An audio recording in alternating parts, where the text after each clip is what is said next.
Hello everybody, good evening to all and welcome to all on Narayan institute. जो friends, आज की जो हमारी क्लास है कम्प्लीटली बेस्ड है use of between among amongst in middle of under and below. ठीक है मेरे फ्रेंड्स, आज की इस वीडियो में हम समझेंगे कि बिटवीन अमोंग और अमोंगेस्ट और इन मिडिल ऑफ का प्रयोग, ठीक है, एक ही अर्थ में सभी का प्रयोग करते हैं और अंडर और बिलो के प्रयोग को बहुत ही डिटेल। तो प्लीज़ वीडियो के अंत तक बने रहे ताकि आपकी साइड आउट सारी कन्फ्यूजन इन बहुत ही, यानी ये जो टॉपिक्स हैं हमारे, स्टूडेंट बहुत ही कंफ्यूज रहते हैं इनके ऊपर। ठीक है, तो रूल्स के हिसाब से हम लोग बहुत ही अच्छे से इन्हें समझने वाले हैं, बहुत ही डिटेल। तो आइए शुरू करते हैं आज की शानदार क्लास। लेकिन अगर आप यूपी बोर्ड के स्टूडेंट्स हैं तो तुरंत कर लीजिए चैनल को सब्सक्राइब बिना कुछ सोचे समझे। ठीक है, क्योंकि ये चैनल स्पेशली उन्हीं स्टूडेंट्स के लिए बनाया गया है जो यूपी बोर्ड एग्जाम 2023 की प्रिपरेशन कर रहे हैं। ठीक, तो अगर पाना चाहते हैं इंग्लिश में 95+ मार्क्स तो अभी करें चैनल को सब्सक्राइब बिना कुछ सोचे समझे, राइट, ताकि आपको इसी प्रकार के वीडियोस मिलते रहें और आप हमारे चैनल से तैयारी करके अच्छे मार्क्स पा सकें। और अगर आप टॉपर्स बैच में जुड़ना चाहते हैं तो कॉर्नर में दिखे नंबर पर व्हाट्सएप पे फिर कॉल करके अपना एडमिशन ले सकते हैं। आइए दोस्तों शुरू करते हैं इसकी शानदार class. Let's start the video. तो फ्रेंड्स, यहाँ पर आप देख सकते हैं जो हमारे प्रीपोजिशंस हैं बिटवीन अमोंग अमोंगेस्ट और इन मिडिल ऑफ, ये एक ही ग्रुप के प्रीपोजिशंस है। कहने का मतलब ये है कि इन चारों प्रीपोजिशंस का प्रयोग अपन लोग ना एक ही मीनिंग के लिए करते हैं। यानी बिटवीन अमोंग अमोंगेस्ट और इन मिडिल ऑफ का प्रयोग के बीच में लगा रहे, के मध्य में लगा रहे या फिर में लगा रहे तब करते हैं। यानी मीनिंग, जो हिंदी मीनिंग है इन चारों का सेम ही है, लेकिन कंडीशंस अलग अलग हैं। स्टेप बाय स्टेप हम सभी को समझेंगे। तो आइए पहले समझते हैं अपने बिटवीन के प्रयोग को। ठीक है, कि बिटवीन का प्रयोग हम किन कंडीशंस में करते हैं। यहाँ पर देखते हैं, दो व्यक्ति वस्तु या स्थानों के बीच में का बोध होने पर, दो व्यक्ति वस्तु या स्थानों का बोध होने पर के बीच में के अर्थ में, ठीक, के बीच में करते हैं बिटवीन का प्रयोग। यानी जब दो चीजों के बीच में किसी चीज को रखा जाए तब यहाँ पर हम बिटवीन का प्रयोग करेंगे, राइट। जैसे देखिए यहाँ पर राकेश और सोमनाथ में झगड़ा था। अब किसके किसके बीच में था झगड़ा? राकेश और सोमनाथ में, ठीक, में लगा रहे तब भी हम इसी का प्रयोग करेंगे, या के मध्य में लगा रहे या के बीच। जैसे देखिए यहाँ पर राकेश और सोमनाथ के मध्य में झगड़ा था, बात वही हुई। राकेश और सोमनाथ के बीच में झगड़ा था, बात वही हुई। राकेश और सोमनाथ में झगड़ा था, बात एक ही है, अर्थ एक ही निकल रहा है, राइट। तो झगड़ा किसके किसके बीच में है? राकेश और सोमनाथ के बीच, यानी दो लोगों के बीच की बात हो रही है। अब यहाँ पर हम लोग बिटवीन का प्रयोग करेंगे, राइट। तो राकेश और सोमनाथ में झगड़ा था, यहाँ पर देखिए सटा हुआ है, यानी डियर से बनेगा हमारा, यानी डियर। अब था यानी वाज, क्या था झगड़ा? आ क्वारल, ठीक है, डियर वाज आ क्वारल। अब राकेश और सोमनाथ के बीच में, अब ये जो और आया है इसे हम एंड से जोड़ देंगे। तो उससे पहले हम लिखेंगे मे के अर्थ में, जो हमारा प्रीपोजिशन है इसी के लिए आया है, यानी राकेश और सोमनाथ से आगे लग जाएगा, यानी बिटवीन। अब राकेश एंड सोमनाथ हो जाएगा, Rakesh and Somnath, right. Second sentence है, प्रधानाचार्य ने उपहार दोनों छात्राओं में बांट दिए। अब दो छात्र थे, एक छात्र इधर एक छात्र इधर, अब दोनों छात्रों में बांट दिए, यानी यहाँ पर दो लोगों की बात हुई है, राइट। इसीलिए यहाँ पर मे के अर्थ में हम लोग बिटवीन का प्रयोग करेंगे। तो किसने बांट दिया भैया? हमारे सब्जेक्ट कौन है? प्रधानाचार्य, यानी द प्रिंसिपल बांट दिए, हमारा पास्ट इंडिफिनिट है, यानी डिवाइडेड, यानी प्रधानाचार्य ने बांट दिया। क्या बांट दिए? उपहार को, यानी डिवाइडेड द प्राइज। अब दोनों छात्रों में, यानी the principal divided the prize, between हो जाएगा हमारा, बिटवीन दोनों छात्रों, यानी both students, right. Third sentence है, तुमने दोनों कुर्सियों के बीच में एक टेबल रखा। किसने रखा? तुमने, यानी यू हमारा सब्जेक्ट हो गया। अब रखना यानी put, you put a chair, आपने एक, यानी तुमने एक टेबल रखा, सॉरी यहाँ पर टेबल हो जाएगा, तुमने एक टेबल रखा। अब कहाँ रखा? दोनों कुर्सियों के बीच में। अब एक कुर्सी इधर एक कुर्सी इधर, बीच में टेबल रखा, तो बिटवीन का प्रयोग, यानी you put a table between two chairs. तो बिटवीन का प्रयोग अपन लोग तब करेंगे जब दो चीजों की बात हो, यानी दो व्यक्ति वस्तु या स्थानों के बीच में का बात हो। अगर दो से ज्यादा, अगर तीन हो जाएगा तो आइए देखते हैं तीन के लिए हम किसका प्रयोग करते हैं। आइए बहुत ही डिटेल समझते हैं। डिफरेंस, अब आइए हम लोग समझते हैं अपने अमोंग और अमोंगेस्ट के प्रयोग को। यहाँ पर देखिए बोर्ड पर भैया, रूल नंबर सेकेंड के अंतर्गत हम लोग जानेंगे अभी तक हमने देखा कि बिटवीन का प्रयोग करते हैं जब दो लोगों के बीच की बात होती है, राइट। लेकिन अगर तीन लोगों के बीच की बात हो तब अमोंग का प्रयोग करते हैं। यहाँ पर देखिए रूल नंबर सेकेंड है, तीन या तीन से अधिक के बीच में की स्थिति होने के पर, ठीक है, के बीच में की स्थिति होने पर अमोंग का प्रयोग। तो बिटवीन दो लोगों और अमोंग जो जिसका प्रयोग करेंगे हम तीन या फिर तीन से अधिक, राइट, तीन से अधिक 10, 12, 20, 25। तो दो के लिए बिटवीन और दो यानी तीन या तीन से अधिक के लिए हम अमोंग का प्रयोग करेंगे। अब देखते हैं यहाँ पर रूल नंबर सेकेंड कहता है तीन या तीन से अधिक के बीच में की स्थिति का बोध होने पर अमोंग का प्रयोग करते हैं। जैसे देखिए चोरों ने सारा धन गरीबों में बांट दिया। अब यहाँ पर देखिए किसने बांट दिया? चोरों ने। किसमें बांट दिया? गरीबों में। अब चोर और गरीब, यहाँ पर ना चोर अकेला है और ना गरीब अकेले है, यानी एक चोरों का समूह है। चोरों ने जो 10, 12, 15 चोर रहे होंगे, राइट, और गरीबों का भी समूह है जो जितने भी गरीब लोग रहे होंगे। तो यहाँ पर एक और दो लोगों की बात नहीं हो रही, यहाँ पर तीन या तीन से अधिक लोगों की बात हो रही है, राइट। तो यहाँ पर हम के बीच में यहाँ पर देखिए में लगा हुआ है, तो इसके लिए हम अमोंग का प्रयोग करेंगे। जैसे देखिए चोरों ने सारा धन गरीबों में बांट दिया, हमारा है 5 डिफिकल्ट्स। किसने बांट दिया? चोरों ने, यानी द थीव्स। ठीक है, बांटना का क्या हो जाएगा? डिस्ट्रीब्यूटेड। ठीक, the thieves distributed all the money, यानी सारा धन। तो चोरों ने सारा धन बांट दिया। अब किसमें बांट दिया? गरीबों में। अब में आगे लग जाएगा गरीबों के, यानी यहाँ पर बिटवीन नहीं, अमोंग हो जाएगा, among the poor, right. Among का प्रयोग करेंगे हम, यहाँ पर बिटवीन का प्रयोग नहीं करेंगे। यहाँ पर देखिए रामू, श्यामू और अमित के बीच में झगड़ा था। अब यहाँ पर तीन लोगों की बात की गई है, तो तीन लोगों की बात की गई तभी अमोंग का प्रयोग करेंगे, यानी रामू, श्यामू और अमित, ठीक है, के बीच में। अब के बीच में कहते हैं अमोंग का प्रयोग करेंगे। झगड़ा था तो सटा हुआ है, यानी देयर वाज अ क्वारल, ठीक, यानी झगड़ा था, एक झगड़ा था। अब किसके किसके बीच में? रामू, श्यामू और अमित के बीच में। ऐसे छाप दीजिए यहाँ पर, तो बिटवीन नहीं अमोंग का प्रयोग करेंगे। अमोंग रामू, ठीक, श्यामू, एंड से जोड़ देंगे यहाँ पर, और लगा हुआ है एंड अमित, राइट। अब थर्ड सेंटेंस है, सभी व्यक्तियों में एक समानता है। एक व्यक्ति की बात की गई नहीं, तीन से अधिक मतलब काफी व्यक्ति हैं, यहाँ पर प्लूरल में है, राइट। तो यहाँ पर हम सभी व्यक्तियों में एक समानता है, में के अर्थ में किसका प्रयोग करेंगे? अमोंग का। नहीं, कंडीशन यहाँ पर अभी देखिएगा कैसे। देखिए सभी व्यक्तियों में एक समानता है। क्या है? समानता, यानी देयर से बनेगा, देयर इज एन इक्वालिटी, यानी एक समानता है। किसमें? सभी व्यक्तियों में, ठीक। अब यहाँ पर क्या कर देंगे? Among all the people, right. लेकिन ये सेंटेंस हमारा गलत है। अब आप कहेंगे आप गलत पढ़ाने के लिए यहाँ हैं। हाँ भाई, मैं बोल रहा हूँ गलत है। गलत क्यों है? क्योंकि यहाँ पर अमोंग का प्रयोग नहीं, अमोंगेस्ट का प्रयोग होगा।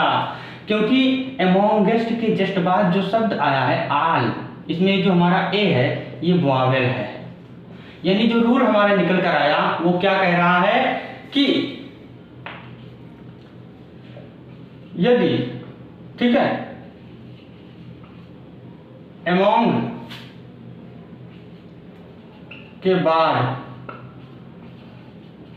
आने वाला शब्द वॉवेल है, ठीक, तो अमोंगेस्ट का प्रयोग करेंगे हम लोग,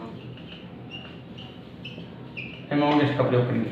जैसे देखिए देयर इज एन इक्वलिटी, एक समानता है। अमोंग, अब ये आल, ये हमारा वॉवेल है इसलिए अमोंगेस्ट हो जाएगा, यानी अमोंगेस्ट ऑल द पीपल, राइट। इसमें देखते हैं हमने हमारे बीच में सारा धन बांटा। किसने बांटा? हमने बांटा, यानी वी। अब बांटा यानी डिवाइडेड। क्या बांटा? सारा धन, यानी all the money. We divided all the money. अब हमारे बीच में यहाँ पर कई लोगों की बात हो रही है, राइट, तो अमोंग का प्रयोग करेंगे। लेकिन देखा हमारे बीच में तो अमोंग अस आ गया, तो यू हमारा वॉवेल निकल गया, इसलिए यहाँ पर ईएसटी का प्रयोग करेंगे, राइट। अगर यहाँ पर अमोंग का प्रयोग करेंगे तो हमारा गलत हो जाएगा, क्योंकि अमोंग के जस्ट बाद जो शब्द आ रहा है वो हमारा उसका पहला अक्षर वॉवेल है। ध्यान रखिएगा, पहला अक्षर वॉवेल होना चाहिए, दूसरा नहीं, केवल पहला। तो अगर पहला अक्षर वॉवेल है तो अमोंगेस्ट का प्रयोग कर लेंगे सेम कंडीशंस में, 3 या 3 से अधिक के लिए। ठीक, तो अमोंग और अमोंगेस्ट का प्रयोग 3 या 3 से अधिक की स्थिति में करते हैं, के बीच में की स्थिति का बोध होने पर करते हैं। बस यही डिफरेंस है कि अमोंग का प्रयोग यानी अमोंग के जस्ट बाद अगर पहला जो शब्द है उसका पहला अक्षर अगर वॉवेल निकलता है तो उसे अमोंगेस्ट में चेंज कर देंगे, राइट। अब आइए देख लेते हैं इन मिडिल ऑफ का प्रयोग, कि इन मिडिल ऑफ का प्रयोग हम कौन से कंडीशंस में करते हैं। आइए समझते हैं बहुत ही डिटेल्ड। डिफरेंस हम लोगों को बचा इन मिडिल ऑफ, ठीक है। रूल नंबर 4 के अंतर्गत हम इसे देखते हैं। Rule number 4 in middle of, जब संख्या केवल एक ही हो, ठीक है, तब के बीच में की स्थिति का बोध होने पर इन मिडिल ऑफ का प्रयोग करते हैं। देखिए यहाँ पर जब संख्या केवल एक ही हो तब के बीच में की स्थिति होने का यानी के बीच में के अर्थ में इन मिडिल ऑफ का प्रयोग करते हैं। अब आप सोच रहे होंगे जब संख्या एक ही है तो बीच में कहाँ से होगा। आइए समझते हैं। यहाँ पर देखिए पहला सेंटेंस हमारा उसकी नाव नदी के बीच में है। क्या है? उसकी नाव कहाँ है? नदी के बीच में, ठीक है। अब ये नदी है, ये इस बेचारे की नाव है। अब के बीच में क्या स्थिति हुआ है यहाँ पर? अभी तक देखते थे राकेश और सोमनाथ के बीच में होता था, ये राकेश और सोमनाथ के बीच में होता था तब बिटवीन का प्रयोग करते थे, राइट। 3 लोगों के बीच में का बोध होने पर अमोंग का प्रयोग करते थे, और अगर इसी के बाद वॉवेल आ जाता था तो अमोंगेस्ट का प्रयोग कर लेते थे। लेकिन अब ये 3 लोग और 2 लोगों की बात नहीं है। अब यहाँ पर ये नदी है और ये नाव है, यहाँ पर अकेले की बात हो रही है, नाव यहाँ है। अब ये नदी के बीच में है, नाव अकेली है। तो ऐसी स्थिति में जब संख्या केवल एक ही हो तब के बीच में के अर्थ में इन मिडिल ऑफ का प्रयोग करते हैं, राइट। यहाँ पर समझ लेते हैं। उसकी नाव नदी के बीच में है। अब क्या है? उसकी नाव, सब्जेक्ट है हमारा हिज बोट, इज यानी है। कहाँ है? नदी के बीच में। तो के बीच में नदी के आगे लग जाएगा, क्योंकि प्रीपोजिशन जो है जिस नाउन या प्रोनाउन के लिए आता है उसी के ठीक आगे लग जाता है ट्रांसलेशन के समय, राइट। यानी his boat is in middle of river. Clear? Second sentence, वह सड़क के बीच में दौड़ रहा है। अब ये हमारी सड़क है और ये दौड़ रहा है यहाँ पर। तो और किसी की बात हुई है? नहीं, इसी आदमी की बात हुई है, यानी ये अकेला है। तो संख्या केवल एक ही है, तब हम के मध्य में के अर्थ में या के बीच में या फिर में की स्थिति का बोध होने पर हम इन मिडिल ऑफ का प्रयोग करेंगे। यानी वह सड़क के बीच में दौड़ रहा था। कौन? वह, यानी ही वाज रनिंग, वह दौड़ रहा था। कहाँ दौड़ रहा था भैया? सड़क के मध्य में, यानी इन मिडिल ऑफ रोड, ठीक है। थर्ड सेंटेंस देख लेते हैं। इस किताब के बीच में एक कविता है। कोई किताब रहती है, जैसे यहाँ पर देख लीजिए ये किताब है। अब इसके जो पेजेस हैं, बीच में किसी पेज में कविता लिखी हुई है, तो कविता केवल एक ही है ना, तो यहाँ पर संख्या एक ही है, यानी के बीच में कहते हैं इन मिडिल ऑफ का प्रयोग। तो इस किताब के बीच में एक कविता है, अब सटा हुआ है यहाँ पर, यानी देयर से बनेगा, यानी देयर इज आ पोयम, एक कविता है। कहाँ है? इस किताब के बीच में। तो के बीच में इस किताब से पहले आ जाएगा यहाँ पर, यानी इन मिडिल ऑफ दिस बुक, ठीक है दोस्तों। तो उम्मीद करता हूँ माय डियर फ्रेंड्स कि बिटवीन, अमोंग, अमोंगेस्ट और इन मिडिल ऑफ से रिलेटेड कोई भी डाउट, कोई भी कंफ्यूजन नहीं बचा होगा। इतनी डिटेल्ड मैंने आपको समझा दिया विथ एग्जाम्पल और प्रैक्टिकल। एक बार फिर से समझ लेते हैं कि बिटवीन का प्रयोग जब 2 की स्थिति का बोध हो, के बीच में का बोध होने पर हम बिटवीन का प्रयोग करते हैं। अगर 2 से ज़्यादा हमारा 3 हो जाए तो अमोंग का प्रयोग करेंगे, और कहीं अमोंग के जस्ट बाद जो हमारा वर्ड आता है उसका पहला अक्षर अगर हमारा वॉवेल निकल आए तो हम अमोंगेस्ट का प्रयोग कर लेंगे वहाँ पर, बस और कुछ दिक्कत नहीं है। और इन मिडिल ऑफ का प्रयोग तब करते हैं, यहाँ पर देखिए, जब संख्या केवल एक ही हो और वहाँ पर के बीच में के अर्थ में हम इन मिडिल ऑफ का प्रयोग करेंगे, राइट। अब आइए देख लेते हैं अपने अंडर और बिलो के प्रयोग को बहुत ही डिटेल्ड। आइए समझते हैं फ्रेंड्स। माय फ्रेंड्स यहाँ पर देखिए, रूल नंबर 1 के अकॉर्डिंग हम समझेंगे अपने अंडर के प्रयोग को। पहले ये समझ लेते हैं कि बिलो और अंडर, ठीक है, इन दोनों का प्रयोग हम किसके लिए करते हैं, मतलब कौन से शब्द के लिए। तो बिलो और अंडर इन दोनों का प्रयोग हम के नीचे के अर्थ में करते हैं। जैसे अभी हमने देखा उन चारों प्रीपोजिशंस का प्रयोग के बीच में, के मध्य में और में की स्थिति होने का बोध होने पर करते थे, ठीक है। और कंडीशंस अलग अलग थी, तो सेम कंडीशन यहाँ पर भी अप्लाई होगा। बिलो और अंडर दोनों का प्रयोग हम के नीचे के अर्थ में करेंगे, लेकिन इसकी कंडीशंस अलग हैं, इसकी कंडीशंस अलग हैं। तो पहले हम लोग समझ लेते हैं यूज ऑफ अंडर, राइट। यहाँ पर देखिए रूल फर्स्ट के अकॉर्डिंग के नीचे के अर्थ में, के नीचे के अर्थ में अंडर का प्रयोग तब किया जाता है जब उसमें स्पर्श का बोध ना हो, यानी वस्तु और जो उसके नीचे होता है उसमें टच ना हो। जैसे यहाँ पर देखिए पेड़ के नीचे सारे यात्री बैठ गए, कोई पेड़ है, यात्री लोग जा रहे हैं, धूप बहुत तेज है, बैठ गए बेचारे, थोड़ा छांव देखने लगे यहाँ पर। तो ऐसा तो है नहीं कि यात्री लगभग 25-25 फुट के हैं और उनका जो सर है वो पेड़ में टच कर रहा है एकदम पत्तियों में, ऐसा नहीं है। पेड़ है और यात्री बैठ गए तो यात्री और पेड़ टच नहीं हो रहे हैं, यानी स्पर्श का बोध नहीं हो रहा है। तो पेड़ के नीचे सारे यात्री बैठ गए, यानी जो यात्री हैं वो पेड़ से टच नहीं हो रहे हैं, इसलिए हम के नीचे के अर्थ में अंडर का प्रयोग करेंगे। यानी पेड़ के नीचे सारे यात्री बैठ गए, कौन बैठ गए? सारे यात्री, यानी ऑल द ट्रेवलर्स, ठीक, बैठ गए यानी सैट डाउन। अब कहाँ बैठ गए भैया? पेड़ के नीचे, तो के नीचे पेड़ से पहले लग जाएगा, यानी under the tree, right. Second sentence, बिल्ली मेज के नीचे छुप गई। अब ये मेज है, बिल्ली आई यहाँ पर छुप गई, तो टच हो रहा है? नहीं, टच नहीं हो रहा है। तब मेज के नीचे बिल्ली ये बैठी हुई है ना, टच नहीं हो रहा है, तब अंडर का प्रयोग करेंगे। यानी बिल्ली मेज के नीचे छुप गई, कौन छुप गई? बिल्ली, यानी द कैट। बिल्ली, अच्छा बिल्लियों की जो छुपने की आदत होती है ना, हर घर में बिल्ली रहती है, जैसे किसी को देखते तुरंत छुप जाती है उधर, और हमेशा इसी जुगाड़ में वो रहती है कि कहीं पर कुछ मिल जाए खाने के लिए। लगभग दूध वगैरह जो होते हैं ना घर में रखा रहता है, उसे बिल्ली लोग बहुत आसानी से उसे सर्च कर लेते हैं, राइट। अब यहाँ पर देखिए बिल्ली मेज के नीचे छुप गई, तो मेज और बिल्ली दोनों टच नहीं हो रहे हैं, तो टच ना हो तब के नीचे के अर्थ में अंडर का प्रयोग, यानी द कैट, छुप जाने का क्या हो जाएगा? हिडन, सेकंड फॉर्म, यानी द कैट हिडन। अब कहाँ छुप गई भैया? मेज के नीचे, तो के नीचे मेज से पहले हो जाएगा, यानी अंडर द टेबल। तो अंडर का प्रयोग हम तब करते हैं जब उसमें स्पर्श का बोध ना हो, ठीक है, तब के नीचे के अर्थ में अंडर का प्रयोग करते हैं। अब आइए देख लेते हैं अपने बिलो के प्रयोग को बहुत ही डिटेल, आइए समझते हैं। जो फ्रेंड्स आज का हमारा लास्ट प्रीपोजिशन जो कि क्या है? बिलो, ठीक है। अब हम लोग सेकेंड है हमारा, के नीचे के अर्थ में बिलो का प्रयोग तब किया जाता है जब दो अलग अलग चीजों में स्पर्श का बोध हो, यानी एक चीज ये हो और एक चीज ये हो और दूसरों एक दोनों को टच कर रहे हैं दोनों, ठीक। तो के नीचे के अर्थ में बिलो का प्रयोग तब किया जाता है जब दो अलग अलग चीजों में स्पर्श का बोध हो। जैसे यहाँ पर देखिए एक कंडीशन ये हो गया हमारा, या फिर कोई एक चीज दूसरी चीज में समाहित हो, जैसे ये चीज है और इसी में ये भी समाहित हो। जैसे देखिए उसके छत के नीचे 4 पंखे हैं, तो छत और पंखे, राइट, टच हो रहा है ना पंखा, यानी यहाँ पर देखिए स्पर्श का बोध हो रहा है अलग अलग चीजों में, छत अलग चीजें हैं और पंखा अलग चीजें हैं, ठीक है, टच हो रहा है। तब यहाँ पर के नीचे के अर्थ में बिलो का प्रयोग करेंगे, यानी उसके छत के नीचे 4 पंखे हैं, यानी देयर आर 4 फैंस, ये 4 पंखे हैं किसके? उसके छत के नीचे, यानी बिलो हो जाएगा, बिलो हिज सीलिंग, रूफ नहीं होगा। छत के ऊपरी भाग को रूफ बोलते हैं, लेकिन जो निचला भाग होता है उसे हम सीलिंग कहते हैं, ठीक है। तो there are 4 fans below his ceiling. Second sentence, मेरे घुटने के नीचे दर्द है। अब क्या है? दर्द, देयर से बनेगा हमारा, ठीक है। तो मेरे घुटने के नीचे दर्द है, यानी देयर इज अ पेन, यानी दर्द है। अब कहाँ है?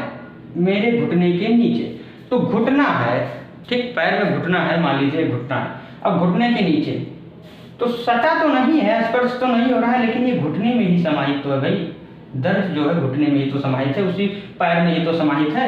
तो कहने का मतलब यही हुआ ना कि स्पर्श का बोध होता है या फिर कोई एक चीज दूसरी चीज में समाहित होती है, तब भी हम के नीचे के अर्थ में बिलो का प्रयोग करते हैं। जैसे ये जो दर्द है ये घुटने में समाहित है, there is a pain below my knee, right. तो उम्मीद करता हूँ दोस्तों आज की इस वीडियो के साथ यूज ऑफ बिटवीन अमॉन्ग अमॉन्गेस्ट और इन मिडिल ऑफ साथ ही साथ अंडर और बिलो के प्रयोग में कोई कंफ्यूजन, कोई डाउट नहीं रह गया होगा और बहुत अच्छे से आप लोगों ने इस वीडियो को समझा होगा। ये लीजिए बोर्ड पर आपका होमवर्क करा, प्लीज इन सेंटेंसेस को ट्रांसलेट करें ताकि आपकी प्रैक्टिस हो सके बहुत अच्छे से। इसमें सभी प्रीपोजिशंस के क्वेश्चन दिए हुए हैं, आप लोग ट्रांसलेट करेंगे, आपको पता चल जाएगा अच्छे से कि आपने कितने बढ़िया से सीखा। तो एक बार कमेंट करिए कि आपको ये क्लास कैसी लगी, कितना % आपको समझ में आया, क्या कोई डाउट बच गया। अगर डाउट बच गया तो आप टॉपर से बैच में पूछ सकते हैं या फिर आप अभी कमेंट कर सकते हैं, आपको रिप्लाई के माध्यम से आपको रिप्लाई प्रोवाइड किया जाएगा। तो दोस्तों अगर वीडियो पसंद आए तो प्लीज़ वीडियो को लाइक करें, चैनल पर नए तो चैनल को सब्सक्राइब कर लें और इस वीडियो को अपने पूरे फ्रेंड सर्कल में शेयर करें, कोई फ्रेंड बाकी नहीं रहना चाहिए, राइट। और अगर आपको वीडियो सच में पसंद है तो एक दिन के लिए इस वीडियो को अपने स्टेटस पर जरूर रख लें, एक दिन के लिए अपने स्टेटस पर जरूर रख लें, ठीक है। तो दोस्तों मिलते हैं कल शाम 8 बजे एक नए वीडियो के साथ, तब तक के लिए बने रहे हमारे साथ बहुत अच्छे से और अपनी तैयारियों को जारी रखें बहुत अच्छे से। तो चलते हैं फिर, लाइक कर दीजिए वीडियो को। तो मेरे फ्रेंड मिलते हैं कल शाम 8 बजे। See you tomorrow, good night to all of you.